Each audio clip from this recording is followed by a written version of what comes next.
This is the front foot elevated split squat with a forward hip shift. The purpose of this activity is to teach us to shift into one side of our body when we're over the stance leg. That's going to help us recruit a little bit of groin and glute outside hip to help secure our body weight over that stance foot. So this block right here should be about 4 to 6 inches-ish tall. You can use less if you're shorter, more if you're taller, but stay around that 4 to 6 inch range.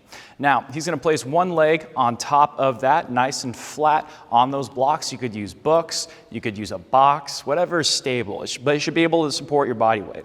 Now, notice how he's on his toe in the back and his whole foot is being felt on this box, but naturally because of the position of the box, he's gonna have a little bit more weight on his rear foot, and that's okay, so long as the forefoot stays flat and secure. Now, to perform this hip shift activity, what he's gonna do is he's going to pull this hip back while bringing the other forward. A cue I like to use is think about pulling the front knee back and pushing the back knee forward. That's a really good way to secure you into that lead hip right here.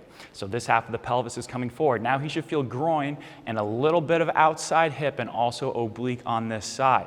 He's going to hold that position and then go ahead and squat down, staying heavy over that front leg. Nice. Exhale as he comes up. Really nice job right there. Holding on to the groin, outside hip, and a little bit of abs on that side the whole time. Notice when he comes up, he's not finishing with his knee locked out because he can't. He's staying secure in that hip the whole time.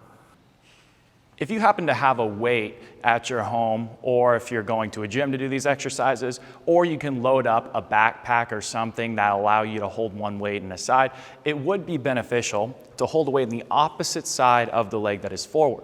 What this allows us to do is, as that weight is being held, it allows us to shift this hip back a little bit more, and it allows us to stay heavier and turn into this side right here.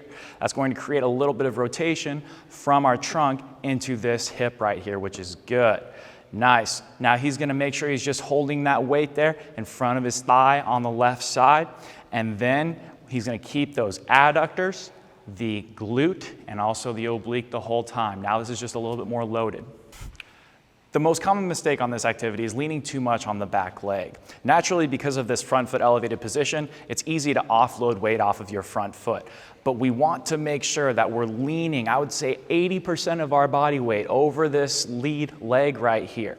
And then stay heavy on it with that hip shift as you go down.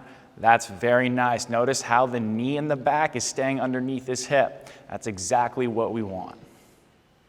The other most common mistake we see on this activity is letting this knee translate out because of the hip shift. So just because this hip is being pulled back doesn't mean the knee needs to come with it.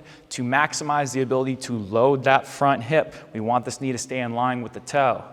And that is much better right there.